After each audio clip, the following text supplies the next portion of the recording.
guys, welcome back to another video, and this is on something that's quite old and quite rare, and only one other person on YouTube has this, I think anyway, and it is this.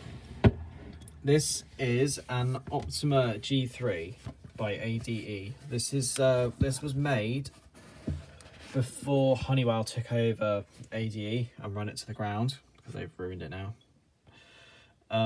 And yeah, so it's old. This is it's got an onboard keypad like most Optimas, which is quite nice. I think I prefer these over the G4 because they're older and make cooler sounds. And so connected to it, we have Honeywell door contacts, CQR panic button, double push, and a Raycall Gardle Apollo D PIR.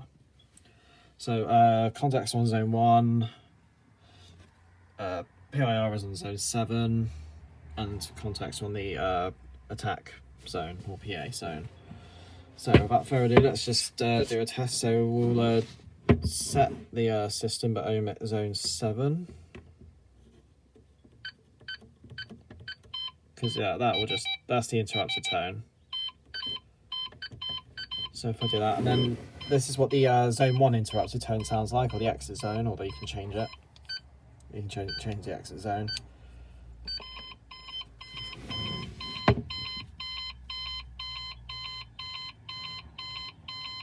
There you go, daylight goes out.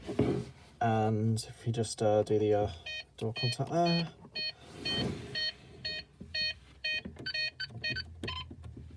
Okay. Now what we'll do is test the PIR. So what I will do is I'll put the camera down, swap it round so you can see the PIR because it's a better angle. Okay, so at a better angle, so I'll just press the set button because I've set it up so it can be single button set. So if I press set now, if I just remove the door contact wherever the camera is, and then place it. Oh my God.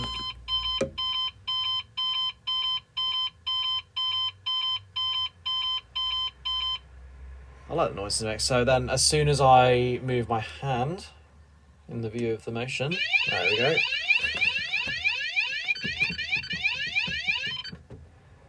As you can see, zone 7 is flashing to say it's in alarm mode. And that's it. I think the difference between the Apollo D and the Apollo S is that the Apollo S, I think there is an option for the LED to stay on. Like, you know, when like fire alarms go off and there's a smoke detector, the smoke detector LEDs stay on. A bit like that for the motion sensor. So all you have to do is just press reset. You're gonna have to press reset once. Right, I'll test the panic button now. I like the alarm tone that it makes. The thing makes. So 3, and it's a double push, so you can't do one or the other. You have to do both. So 3, 2, 1.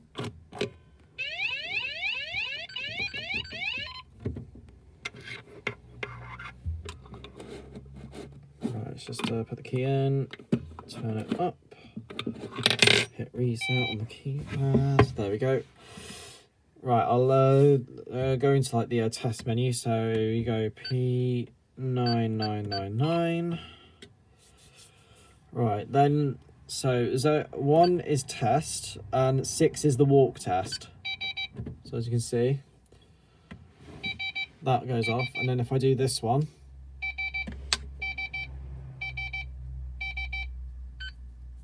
That's the zone 1 walk test alarm.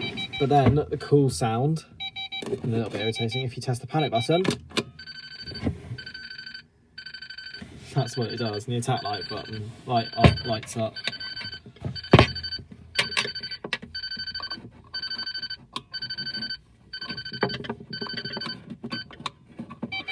If I just get out of that.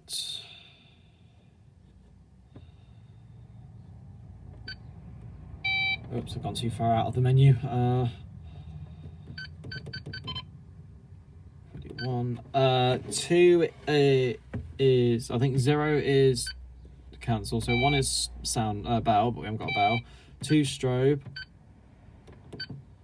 3 I think is internal sound. No, 3 I don't know what 3 is. 4 is internal speaker in here.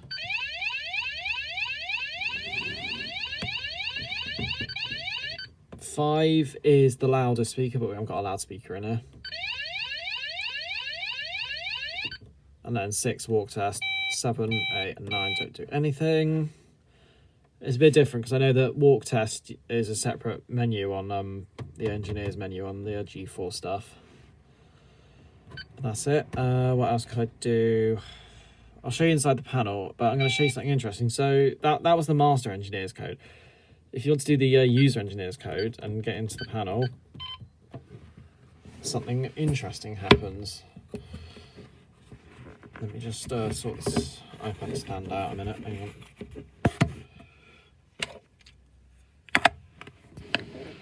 So I'm going to open the panel up. But something weird happens.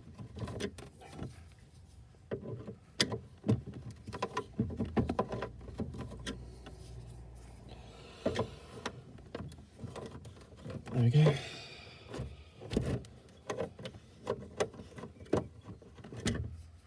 Let me just what I might do is just move it over there a minute until I've got the screw out. I don't need time to do any time-lapse stuff.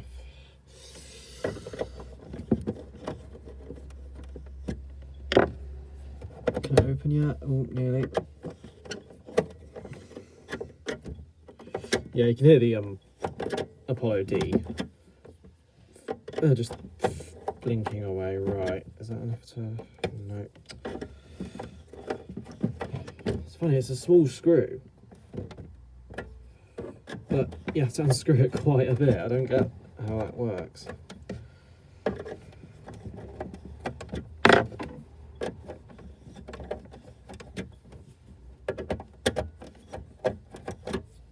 Right, here we go. Right, so bearing in mind we are in user engineer mode, as soon as I open the panel, it will go off. And I have no idea why it will do that, so watch this.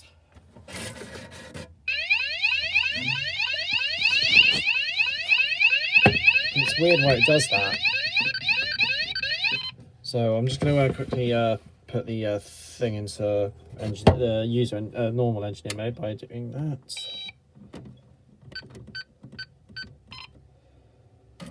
Right, and now I'm going to take the lid off.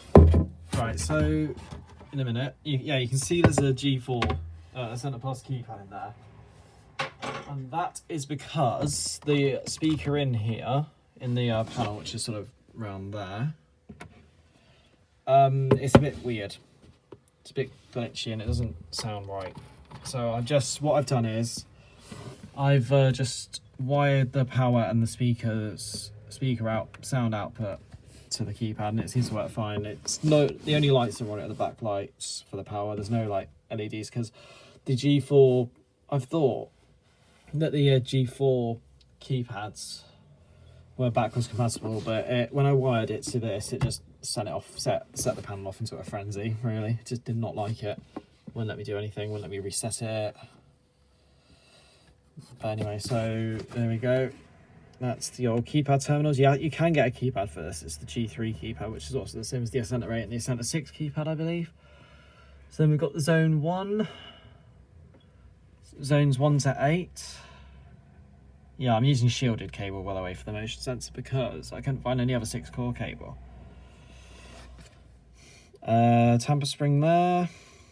Volume for if the loudspeaker was connected or if there was a speaker. There is one cable in the speaker thing, but I just couldn't be asked to take them all both out. Then you got your zone LEDs there.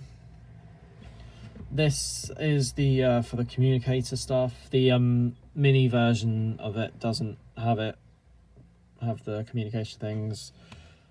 Large capacitor thing, power lights. Then all your other lights here. Keypad, which is backlit, and all your fuses. There's the transformer, but I'm sort of cheating in a way. I've got a 12-volt plug, 12-volt power supply plug plugged in to a socket the other side of the garage. And yeah, that's pretty much it. So this panel I think was like late 90s, early 2000s, because the warranty expires in 2005.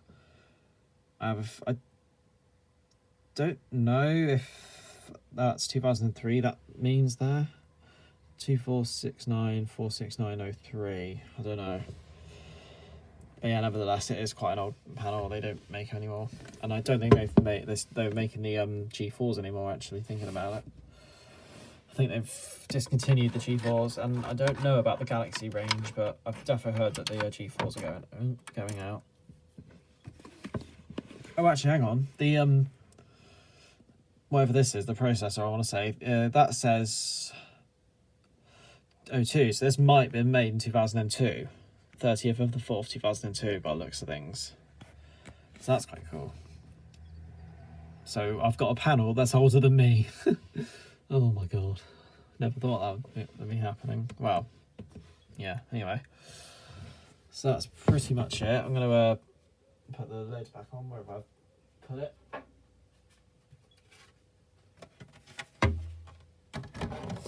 Alright, this is a bit of a weird lid. It's got one. It's funny how the compacts have two. The smaller versions, like the compacts and the mini, have 2 screws, whereas the larger one has 1, which is quite funny because surely the bigger one should have 2 for like reinforcement, but no. I think it's just the way they've designed the mini. It's just.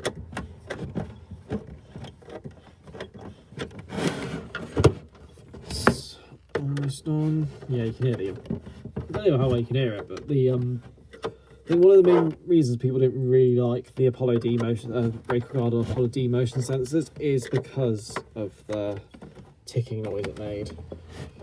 So if we just get out of that. Yeah, I don't know how you can hear it.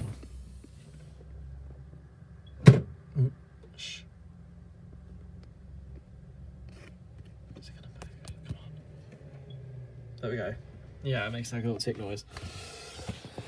Okay, so that's pretty much it. Let's just end the video with me setting up the panic button off again.